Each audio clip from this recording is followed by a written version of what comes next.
За сайн байцгаана уу? Та бүхэндээ доктор Котогон мэдчилж байна. За гэр бүлийн эрүүл мэндийн боловсролыг олгох зорилготой суугийн маань 2 дахь дугаарын зөвлөмж эхэлж байна. За суулгалтаас хэрхэн яаж урьдчилан сэргийлэх вэ? Зуны дэлгэр цаг болсон байна, дулаарч байна. Хүүхдүүдийн дунд суулгалт бас өндөр бүртгэгдэж байна. За үүнтэй холбоотойгоор бас мэдээлэл хүргэхээр зорж байна. За суулгад өвчнөөс урьдчилан сэргийлэх 6 боломжийг дэлхийн нийт ер нь бол сурталчилдаг. За үүн дээр болох дээр юу байгаа вэ? Нэгдүгüүрт одоо аюулгүй унтны ус сэргийлэх цэвэршүүлсэн байдаг юм уу те төвлөрсөн төвийн за худгаас авсан ч гэсэн усаа бас цэвэр байлгаж өдөр өдөртөө хэрэглэж өдөр болгон шинэ ус авч хэрэглэх ийм зүйлүүдийг анхаарах нь. За дараа нь болох дээр эрүүл ахуйн дэглэм баримтлах те 2 цаг тутам гэрээ цэвэр одоо чигтээ цэвэрлэгээ хийх, гэрээ цэвэрлэх, тоос шороогүй байх, эдгээр нь болох дээр нэм бактери өсөж өржих орчин гин устгах байна гэсэн үг юм. За гараа тогтмол угаах. Мэдээж бага насны хүүхдүүд бол гараад маш сайн тогтмол угаах шаардлагатай байдаг. Ерөнхийдөө бол 2 наснаас ахуулаад цэцэрлэгт одоо гар угаах дадал хвшлийг суулгадаг ч гэсэн гэрийн нөхцөлд те хүүхд маань мэдээ орчсон цагаас ахуулаад гар угаахыг тогтмол одоо хүүхдүүдтэй хөвшүүлдэг гадаад тоглож орж ирсэн бол за гараа угаагаарай, хоолоо идэх гэж бол гараа угаагаарай, хоолоо идэж дууссан бол гараа угаагаарай тий тоглоом хураахаас өмнө гараа угаах, хураасны дараа гараа угаах гэж гараа угаах боломжуудыг аль болох олон болгох тусам халдвар төвчөнд өртөх эрсдэл багасдаг буюу суулгалтаар өртөх эрсдэл багасч өгдөг. За хүнсний аюулгүй байдлыг хангаж өгөх. За тэгээд мөн одоо хурдан мууддаг хүнсний бүтээгдэхүүнүүдийг маш богино хугацаанд хэрэглэж сурах тий удаан хадгалахгүй байх. За тэгээд одоо хүнсний сав боглоо бодол шошго тий тэрийг маш сайн харах. За ялангуяа одоо өндөг, май нууц. За тэгээд дээрэс нь одоо хүүхдүүдийн маш хийдэх дуртай байдаг хүнсний бүтээгдэхүүнүүд болох хурдан мууддаг сүү, тараг за эдгээрийг ч гэсэн сонгож авахдаа маш одоо тий шошгын шалгах, ядаж үйлдвэрлэсэн хугацааг нь харах. За тэгээ эхийн сүгээр дагнан хооллох. Дэлхийн нийтээрээ эхийн сүгээр дагнан хооллох бол одоо хүүхдийн маш олон төрлийн өвчнүүдээс урьдчилан сэргийлэх анхдагч вакцин гэж үздэг. Тэгэхээр 6 сар хүртэл эхийн сүгээр дагнан хооллох, 6 сар хүрснээс хойш нэмэлт хоолндоо оруулах. За ротавирусын эсрэг вакцин. За ротавирусын эсрэг вакцин бол маш үр дүнтэй бас сэргийлэлтийн тоонд орж явдаг байгаа. За энэ олон сэргийлэлтийг хийсэн ч гэсэн ямар нэгэн байдлаар суулгалт өвчнөд бол өртдөг. За суулгалт өвчин гэж яг юу хэлдэг юм бэ гэхээр 24 цагийн хугацаанд 3-аас олон удаа хоногт 10 мг кг-аас их хэмжээтэй эмгэг хольцтой баахыг суулгалт гэдэг. Тэгэхээр ерөөсөө нэг хоногт тийм ээ нэг хоногт 3-аас дээш удаа гүйлгээл цэцгэлдаал баасанд нь цусрахаг эдгэрхийг залхаг тийм ээ янз бүрийн одоо баасанд байдгүй эмгэг хольцууд гараад ирвэл эмгэг хольцтой бааж гинэ, суулгаж гинэ гэж үзчихнэ гэсэн. За суулгалт өвчин нь бол одоо тий дэлхийн нийтэд бол одоо бас нэлээд асуудал үүсгэх өвчнүүдийн нэг. Энэ маань болох дээр 1-ээс 59 сартай буюу одоо 5 хүртэлх насны хүүхдүүдийн нас баралтын 3 дугаар байранд суулгалт ордог. Ер нь дэлхий дээр 5 одоо тэргүүлэх шалтгааны улмаас хүүхдүүд нас барж идэг. За үүний 3 дугаар байранд суулгалт орж идэг. Гэтэл энэс урьдчилан сэргийлэх эмчлэх бүрэн боломжтой байж идэг.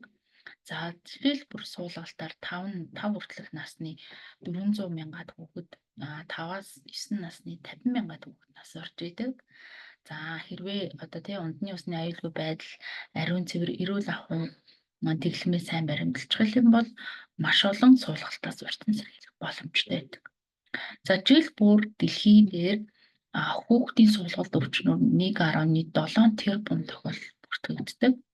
За суулгалт нь 5 хүртэлх насны хүүхдийн хоол тэжээлийн гол дутагдлын шалтгаан болдог. Хүүхд суулгаад ахын бол гол тэжээлийн дутагдaltaй болно. Улмаар хүүхд маань тураалд өртөн, хүнд тураалд өртөн ингээд тэжээлийн дөрөлд ороод нас оролт гэдэг зүйлээр төгсгөр эрсдэлтэй. Тэгэхээр Бид нар суулгалтанд таар хүүхдээ өвдөхгүй байхыг зорих ёстой. Дээрэс нь өвдсөн тохиолдолд хурдан танин мэдэж эмчэд хандах.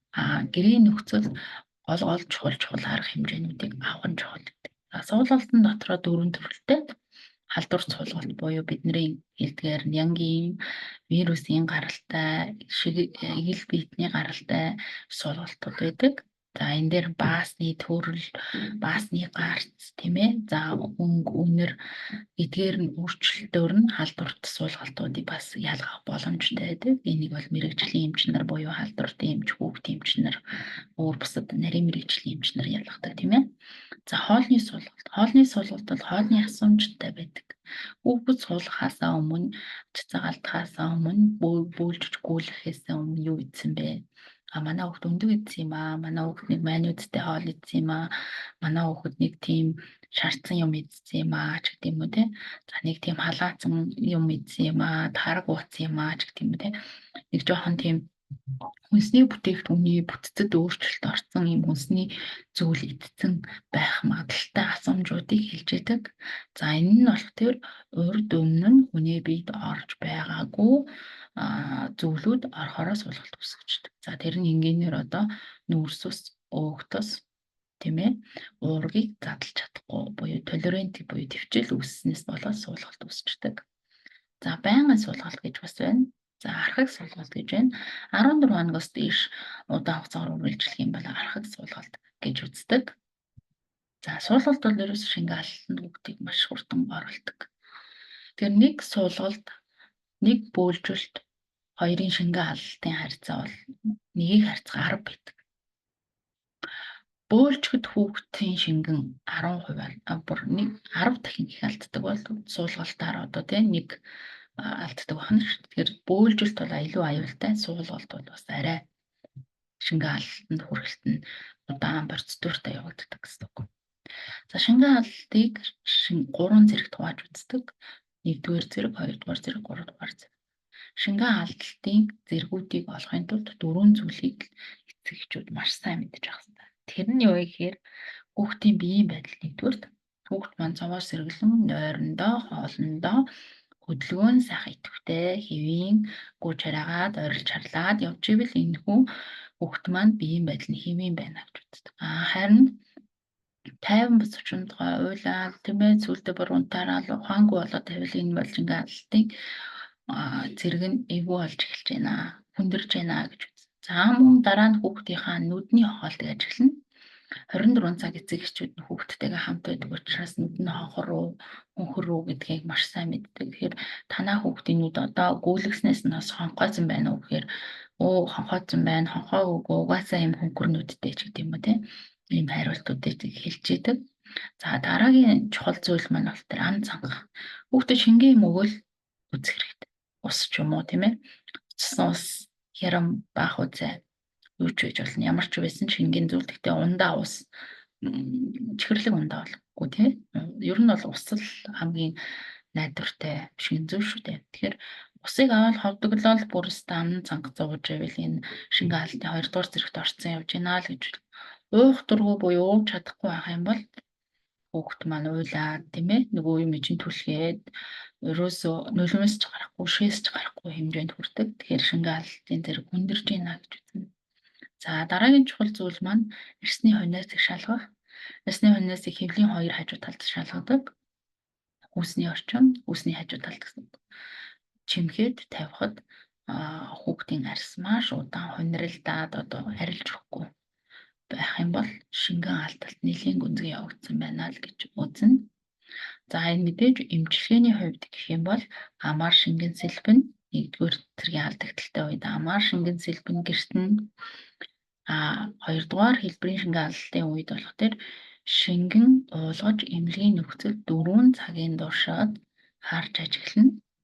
Та 75 мл килограммаар бодоод хүүхдтэй 10 кг жинтэй хүүхд байлаа гэж бодоход 4 цагийн туршид 750 мл хорцоолыг уулгаж харах нэ. Хүүхд маань 4 цагийн дараа гэхэд хөөрхөн болоод сэргээд цоглог болоод шингэн аллалтын шинж тэмдгүүд нь арилжих юм бол гэрт нь буцаана. Хэрвээ арилахгүй даамжраад байх юм бол суцаар шингэн сэлбэх, эмнэлэг дэвтэх асуудлыг эмчтэйгээ ярилцаад эмчин шийдвэрлэх нэ. За хүүхэд гүйцэлглээ, бөөлжлөө. Тэгэхээр шингэн сэлбэгт авсны уусмал буюу хорсоолоо өгөхдөө хэдэн миллилитр орчим өгөх юм бэ? 2 хүртэлх насны хүүхдүүдэд тал аяга. За 2-оос дээш настай хүүхдүүд хамбал бүтэн аяга буюу 100-аас 200 мл.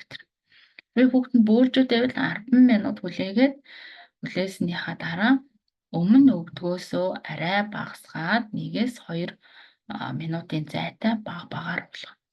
Ингэж өгч чадах юм бол маш хурдан шингэн алдаас гарна, маш хурдан суулгалт идэгрэн, маш хурдан хүүхэд маань хэвийн байдалтай ордог.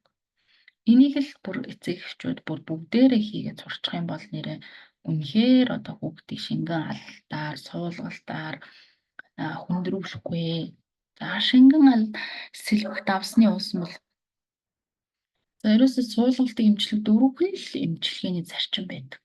Энэ дээр бол шингэн сэлбэгт авсны уусмалыг маш сайн ойлгох. За энэ дээр орс гэвчсэн байна тий. Амар сэлбэх шингэн гэсэн үг шүү дээ. Тэгэхээр энэ дээр бол одоо 50 мл, 100 мл, 200 мл, 1 литрт найруулдаг төрөл бүрийн шингэн сэлбэгт давсны нунтгууд байгаа. Повдрууд гадуур зарж байгаа тийм. Эдгээрээс аваад яг зааврынхан дагуу найруулаад хүүхдүүдтэй өөрийнхөө хүүхдийг харж агаал тийм ээ хэдэн килограмм орчим жинтэй байлээ гэж харж агаал багаар болох нь ш. 75 мг килограммаар хүүхдийнхаа жинд бодож болох нь эсвэл ойролцоогоор 200-аас 400, 600-аас 800, 800-аас 1200 гэл ерөнхийдөө хүүхдийн ингээд нэг жингийн харж агаад шингэн одоо хэр уухмаар байна гэдгийг тооцоолоод ойлгож. Тэгээ үргэлжлүүлэн хооллно. Суулгачаар хүмүүс суулгаад байгаа юм чи яшиг олон памперс ороод байна, олон удаа гүйлгээд байна гэд хоол өгөхгүй болчих. Нэг хоолыг өгөхгүй байж ерөөс болохгүй. Ямар хоол өгөх вэ гэдгийг хойно бас хэлж өгнө. За дээрэс нь хагас шингэн хоолнуудыг л өгнө. Өмнө иддэг байсан хоолнуудыг үргэлжлүүлээд өгнө. Гэхдээ хурдан мууддаг хүнсний бүтээгдэхүүн орсон хоолыг аль болох өгөхгүй байна тий. Өндөгтэй хоол ч гэдэг юм уу, майонезтай хоол, хямтай хоол, шарсан хурсан хоол ч гэдэг юм. Тэдгээр хоолнуудаа түр хоршлуулад арай өөртэй чансан хоолнуудыг өгнэ. За цайрын бэлтгэл хүүхэд уух ёстой. Цайрын бэлтгэлийг 6 сар хүртэл хүүхэд байх юм бол 10 мг-аар 6-аас дээш сартай хүүхэд байх юм бол 20 мг-аар өдрийн нэгээр 14 хоног уучна. Хэрвээ цайрын бэлтгэл хагас шингэн хатуу янз байгаа. Тэ өөрийнх нь сонголтоор байгаа ш. За ингээд ч үр дүнгүй хүүхдийн биеийн байдалд ордог. Биеийн байдалд ордог гэдгийг ээжүүд маш сайн мэддэг. Миний хүүхд нэг л биш байна гэсэн мэдрэмж төрөх юм бол халуурах, тэ уухтаа муудаад байна. Цустай байгаа. Цус нь баасанд нь цусны судлууд гүгээд бөөлжөөд ийм шинж тэмдгүүд илэрх юм бол зүгээр л эмнэлгийн байгууллагт эмнэлэгт ахын шатны тусламж үйлчилгээ үзүүлэх газруудад хандах нь маш үр дүнтэй. За суулгаж байгаа хүүхдүүд ямар хоол өгөх вэ? За Америкийн хүүхдийн актимаас зөвлөдөг брат гэдэг хоолны дайет байдаг, зөвлөмж байдаг. Хүүхдийн суулгалтыг илааштал эдгээр хоолуудыг холиод юу өгж идэг? Өгж болно гэж зөвлөсөн байдаг. Энэ дэр бол банан байна тий. За будаа байна. За алюмины нухаш байна. За тэгээд шарсан төмс байна. За эдгээр хоолнуудыг бас манайхан бол бас өгдөг шүү дээ. Будааны шүүс өгдөг, хар талах идүүлдэг. За тэгээд эдгээр хоолууд нь болохоор хүүхдийн гидсийг ингээд цошроодгүй. За мөн дээрээс нь хүүхдийн идэх ёстой нөгөө уурга, эрдэс бодисын амин дэмий харьцааг нь алдагдуулдаггүйгээр хингийн бүх айлууд хэрэглэхээр хоолууд гэж зөвлөдөг юм байна. За нөгөө нэг алдартай бидний шингэн сэлбэгт авсны уусмалыг бид нэр гэртээ бэлтгэх боломжтой. За тий хүүхэд хизээч гүйлгэж болно тий. Шүн харанхуй шүн гүйлгчлээ одоо 24 цагийн аптик байхгүй байлаа. Хөдөө гадаа явж илаа. Гинтхэн хүүхэд гүйлгчлээ. Яах вэ гэл ингээл хүмүүс тэгдэг. Хамгийн түрүүнд гарын дор байгаа л зүйлэрээ хүүхдээ эмчилж эхэлдэг штэ. Тэгэхээр шингэн сэлбэгт авсны уусмалыг бэлтгэхдээ 1 литр буцсан бүлийн усан дээр 6 халбаг элсэн чихэр 2-1 халбаг давс сайхан хийгээл утгаад уустал нь утгах нь 5 цэвэл уустал ажил хийвэл дуустал гэдэг шиг утгаад за би болсон уусмалаа 24 цагийн дотор л хэрэгж дуусна. Хонуулж болохгүй. Тэгэл асах нь үлдэгдлийн одоо хүүхд нь уухгүй байх юм бол тэгэл асгаал ахаал шинээр найруулна гэсэн үг байна шүү тий. Тэгээ халуун бүлээнээр нь багаар хүүхдтэй уулгах нэ. За энэ бол одоо дэлхийн Хорсоолын өдөр гэж болдог. Амар шингэн сэлбэгт давсны өдрөлөг гэж 7 сарын 29-нд одоо тэмдэглэдэг. Энэ нь болохоор дэлхийн нийтээр одоо янз янзын орчинд амьдарч байгаа хүмүүс байгаа тий. Зарим нь усрах газар, зарим нь уулгарах газар, зарим нь нийлсэх газар. Гэхдээ тэнд дандаа суулгалтууд болж л байдаг. Тэгэхээр тэнд байгаа хүмүүст гарын доорх материалаар хурдан хугацаанд хүүхдүүдээ шингэн алдаас сэргийлэх энэ зүйлийг зааж өгдөг өдөр болдог. За энэ маань одоо 5 аяга халуун бүлийн ус хийлээ. Тал халбаг давс хийлээ. 6 халбаг элсэн чихэр хийлээ, хутгалаа, амсаж үзлээ. Нэг тийм сулбар давстай элсэн чихэртэй ус мулаг бүрдэн үүснэ. За энийг л хүүхддээс багаар өгөөд авах юм бол хүүхдээ шингэн алданд оруулахгүй, электролитийн алдалтанд оруулахгүй. За тэгээд маш өндөр ач холбогдолтой байдаг байна. За энэ бэлдээд байгаа бидний шингэнд юу байгаа юм бэ? Тэгээ юу бид нэр ингээ хольж утгаад байгаа юм бэ гэхээр натр, холоор, глюкоз, калий, цитрат гэдэг зүйлүүдийг хооронд нь хольж утгаад тэгээ усан найруулад осмос шингэнийг бий болгоод байгаа байхгүй юу? Осмос багтай ус мулыг бий болгосноор шингэн шүүрэл маш ихтэй одоо усрахыг тийм цэцгнүүдийг маш хурдан богино хугацаанд зогсоох боломжтой л гэсэн үг. За тэгэхээр та хэд маань бас тий суулгалт өвчнөний үед хүүхдүүдээ яаж урьдчилан сэргийлэх үү? Суулгалт тохиолдсон тохиолдолд тий 3 зүйлийг л маш сайн мөрдгөн. За ингээд та бүхэн маань асууж тодруулах. За тэрний талаар мэдмээр байна. Яг тэр үед яах ёстой вэ гэдэг талаар асуухаар бол комент хэсэгт бас үлдээж өгөөрэй. Тэгэх юм бол хамтдаа хэдүүлээ эрүүл мэндийн боловсролоо дээшлүүлж гэр бүлийн эрүүл мэндийн боловсролоо дээшлүүлэх бүрэн боломжтой шүү. Тэгээд та нартай амжилт хүсье, эрүүл энхийг хүсье. Суулгалт өвчнөөр нэг ч хүүхэд битгий өвдөөсөө суулгалт өвчнөөс урьдчилан сэргийлэх бүрэн боломжтой шүү. Өдөр тутам эдгээр дэглэмүүдийг баримтлаарай гэж хэлье. Баярлалаа.